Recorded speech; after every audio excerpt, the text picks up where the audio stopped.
And so, it begins. Dark were the skies and chill was the wind as the land was covered in a veil of malice. Across the hill did ride a dread army of the night, cloaked in mist and fog, prepared to rain down death and destruction upon the land. And the people did crowd for a savior, a noble soul to save them from their impending demise. Just as it seemed all was lost, in strode a mighty hero, clad in shivering metal from head to toe. Wielding a terrible broadsword, he did cleave his foes in two, smashing their ranks asunder with righteous fury. And when the day was done and the enemy strewn across the fields in pieces, the people did turn to the warrior and say, "We shall name this day in your honor. Speak unto us your wisdom." The warrior said one word that day: epic.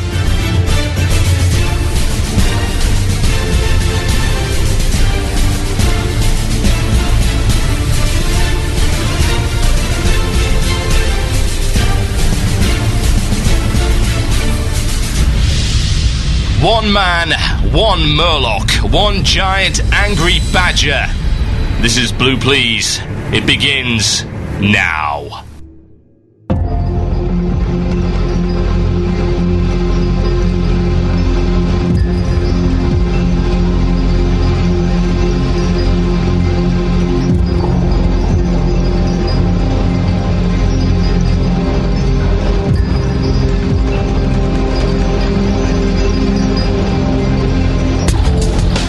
Indeed, folks. Welcome to Blue Please here on WoW Radio with myself, Tall Biscuit. Welcome to the show. What a show we've got for you today. It's going to be a little bit unusual because, well, it's funny. I get some new cool equipment, which I'm actually using right now. We're using this show as a test bed for some of the BlizzCon gear. So if you hear anything weird, let me know, and I'll see what I can do to sort it out. This is kind of going to be uncharted waters for me. I've never used something this expensive, so hopefully it'll be okay. Anyway, things are going to be changing around a little bit in the show because as soon as I get new equipment, something always breaks. And this time, it was my portable hard drive, which is where I keep all of my audio stuff, including my Audition audio editing program for doing my pre-recorded stuff. What that means is, while I managed to get it fixed, I didn't have time to finish getting Nubcake News sorted out. So I'm sorry, guys. I'm absolutely really sorry. There won't be any Nubcake News today. So, yeah, really sorry about that. Don't worry, we'll get you something really cool from BlizzCon. Anyway, unfortunately, it also means that since I'm actually going to be flying back to the UK on Friday to go see my family briefly before we pop over to BlizzCon, I will not be doing a show on Friday. So yeah, double whammy of disillusionment. Sorry guys, that's just the way it is. Life throws some horrible things at you, I tend to find. But never mind. What I will say is that we will be doing both Blue Please and an epic. Yes, I did just say epic from BlizzCon, along with many other really cool things. So yeah, tune into our BlizzCon coverage going in a bit October the 10th to October the 11th on WCRadio.com, the only place to get your free live coverage of the convention, no matter where you happen to be. Oh yeah. Now, what else have we got coming up in the next of the show? Talking about what is actually going to be announced at BlizzCon, if anything. I mean, surely there's going to be something. So we're going to speculate, and we're going to make things up, and we're going to do that for like 15 minutes. And it'll be called, will there really be another MMO announced at BlizzCon? Will there? Who knows? We'll find out. Also, we're talking about this week's hot topic, and this week's hot topic is on PvP. Oh, dear. As if the incompetence knew no bounds, indeed, that is actually what's been happening. Forcing people to do arenas in order to get Battlegrounds gear. Oh, yeah. Some nice, juicy red meat to go on with there. So we'll be talking about that a bit later on. And something a little bit more positive, we're talking about the future of raiding in Wrath and Beyond. The bit of the game that actually matters, at least in my opinion. And I'll be talking about my idea for non-linear dynamic content. Yes, it doesn't mean anything, it's just meant to sound clever. Anyway, also we will have the one and only Illusion of Choice coming up later in the show. It's the Illusion of Choice. Casper the Friendly Ghost will be presenting that one. The Illusion of Choice will allow you to submit the topic for the last 15 minutes of the show. You can do that by emailing themurloc@gmail.com. That is themurloc@gmail.com.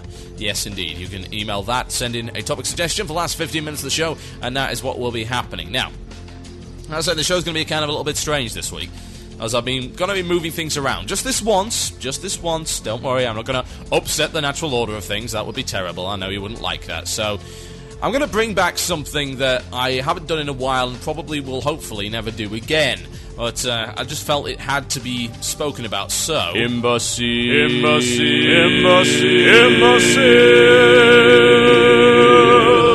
of the week.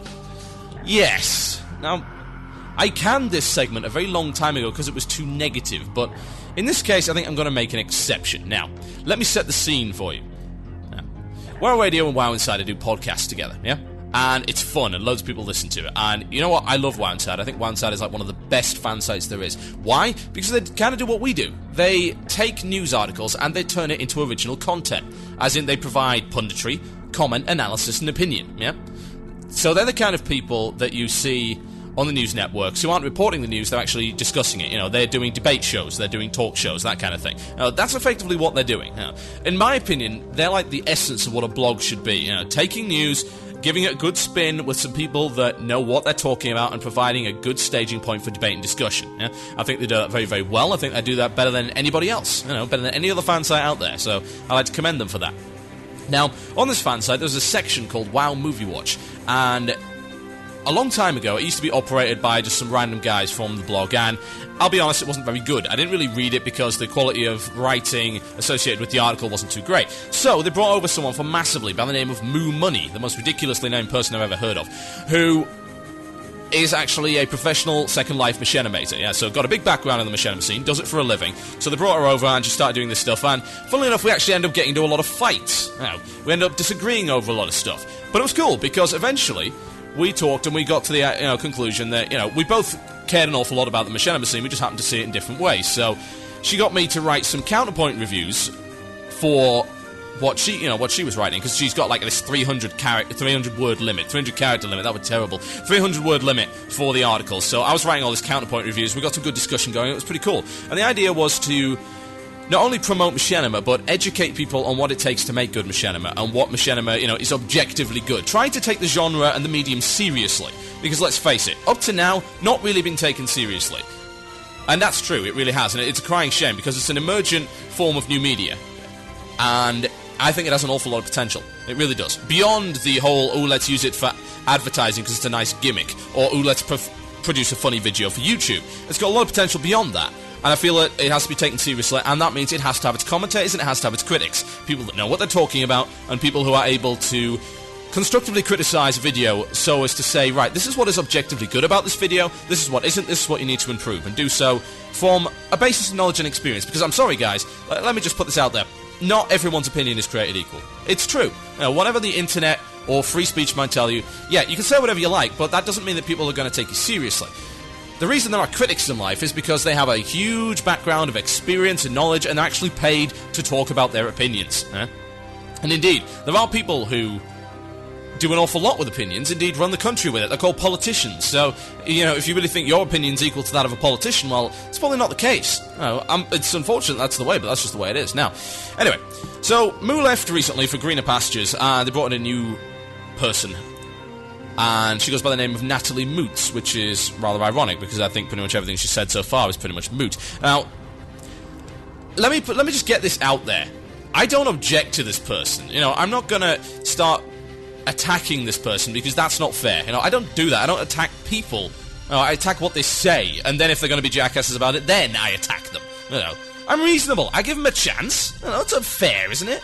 But anyway, so she posted this article today, which clocked in at a grand total of 107 words about a really old machinima video by the guy who did Jimmy the Warcraft story. It's called Pepper Tors. Now, I don't mind that so much. It's pretty cool to actually showcase some old stuff. The problem is, the article was 107 words long. Just bear in mind that the guys at WoW Insider actually get paid for writing this. You know, and that's cool, you know. I would love to get paid for doing podcasts, you know, besides getting the occasional donation to fix my Windows, but, you know, it's all good. So she comes along and she writes this, and I read this and I'm like, this wasn't really an article, was it? This was more of a stub. It was a footnote to the video. And I'm used to reading some reasonably good articles with some reasonably good criticism and a bit of commentary and all that kind of thing. So I reply and I say this in the comment thread. I say, can we actually get some more analysis of the movie in this column again?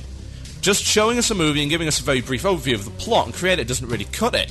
Now, I thought, well, you know, maybe she might not respond too well to that, but I didn't really expect to be attacked by someone who gets so uber defensive online. I mean, someone who's writing a blog, and indeed has apparently written another blog before, should be used to people commenting on her stuff and saying, well, hey, you know, this ain't too good. So she replied, and I'm going to try and accurately depict how this would sound, you know, in real life. And just going to point out, I'm not sexist, I just really don't like stupid people. Okay? So, let's try this. Okay, sure. First, let me do some analysis of the comment. This comment offered no redeeming value to the discussion of the movie, did not even comment on the movie, and in fact, I'll bet the commentator didn't even watch the movie in question, but merely came to bash the blogger who wrote the post. Woo, I forgot how good it feels to stretch my old analytical muscles. Feels great. Now, as to my analysis of the movie, I did mention that I needed some music. I guess that wasn't analytical enough. I suppose I could go a shot-by-shot breakdown of all the cinematics, describe the voiceover. Oh wait, no, I can include the whole script of the film, yeah. Them's good analysis, right there. I'm not sure how much of this column you've read in the past, but we have less than 300 words to talk about the film. It's an opinion blog. I stated my opinion. There's also a twist within the film, so I try not to spoil it. In the future, though, just for you, Biscuit, I'll remember to spoil the film for everyone else. And that was by Natalie. Now, I'm sorry, this is the point. This is an opinion blog, you know. That's what blogs are good for. You know, blogs are good for opinions. They provide spin, they provide original commentary on news. You know, you don't go to a blog to get your news. You go to a blog to get your opinions. It's like you don't go to WoW Radio for your news. You come to us to hear us rant about whatever for an hour and a half. You know, and obviously some guys like it because they're sitting here listening to my show. So, you know, that's not an opinion. That's a stub. All of this information could have been gotten off the YouTube channel or off Google. It's like, this is who wrote it. This is, you know, the machinima. Like, where's the criticism of it? Where's the commentary? You don't have to criticize something down to the wire, but, I mean, there was a lot wrong with that film, you know. And there was a lot of stuff you could have praised about it. You didn't do either. 107 words. What happened to the other 193? I mean, really. But, yeah, this gets wet. This really gets better. By the way, if you want to see this, just go to WoW Inside and look at the latest movie watch. All of these guys come in and white knight her and start attacking me for everything. It's like, you're being such a baby, blah, blah, blah. Oh, how is this Natalie's fault, blah, blah. Look, I'm sorry. You're being paid to write a blog. You know? You're being paid to write an opinion blog. Yeah? And it's funny because she says it's an opinion blog, and then people, though, later on, her fanboys contradict it, saying, no, we don't want to hear opinions, blah, blah. Why not? If you want to see a video, go to YouTube. Because this is about the quality of a YouTube comment. It really is. Why would you look at, read a column on a day-to-day basis, if not to hear some opinion, some commentary, and some constructive criticism? You know, that's what helps the machinima scene. You know, this is a problem that all of new media seems to have right now. And I don't know if it's specific to WoW, whether WoW just makes you stupid, or whether or not it spreads across all manner of different mediums and genres. But the fact of the matter is, people really can't take criticism.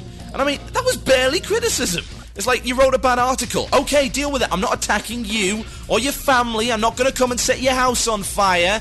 I'm not going to take your cat, swing it around by its tail, and throw it into the nearest lake with a brick attached to it. It's not going to happen. I'm not that mean. I am very mean, but I'm not that mean. You know, it's like, if I have to actually travel in order to be mean, I'm just kind of a bit too lazy to do that, you know.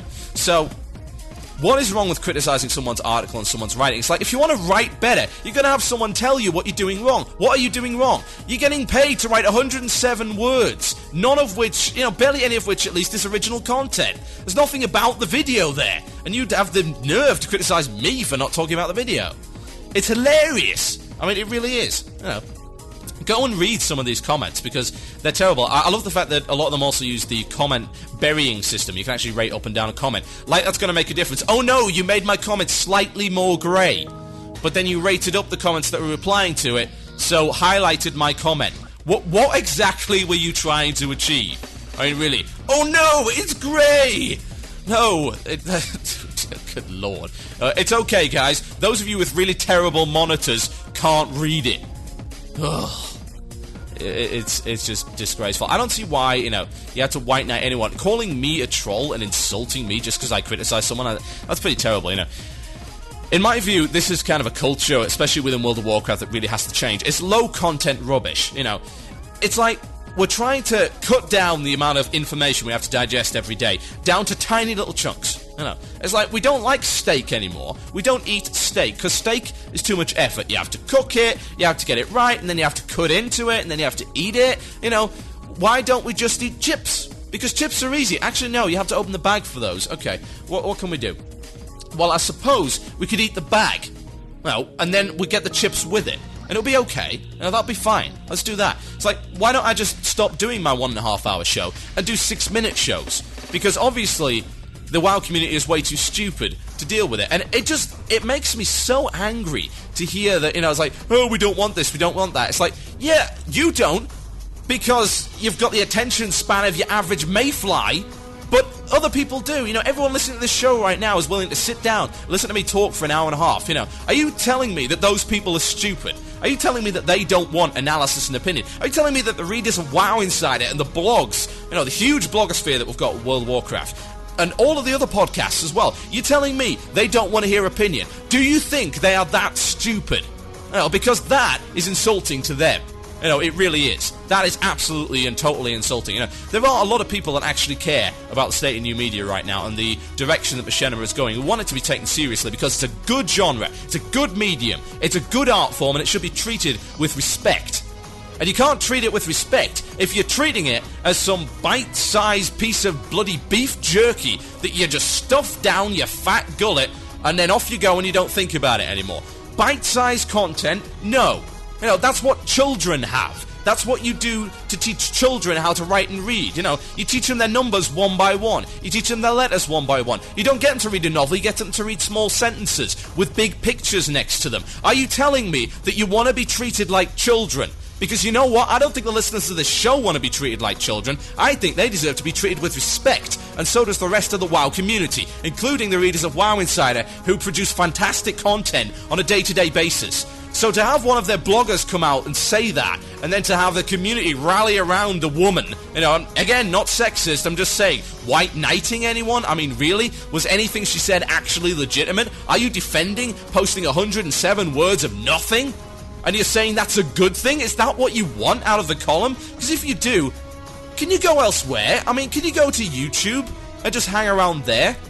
Because that's where people post 30-second videos with people running into lampposts, or people being hit in the balls by a baseball, or people being hit by a car and then being laughed at, or these tiny little stupid viral things that you see all the time. That's where you can get that.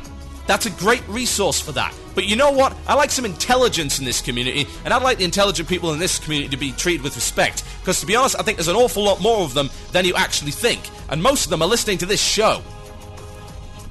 They really are. So yes, that was my episode of the week. I'll be right back after this. An appropriate track coming up from Megadeth now. And I'll be kicking off with the first topic of the day, which is BlizzCon. Will there be another MMO? Who knows? My name's Total Biscuit. This is Blue Please. Of course, my opinions represent me and me alone. Enjoy.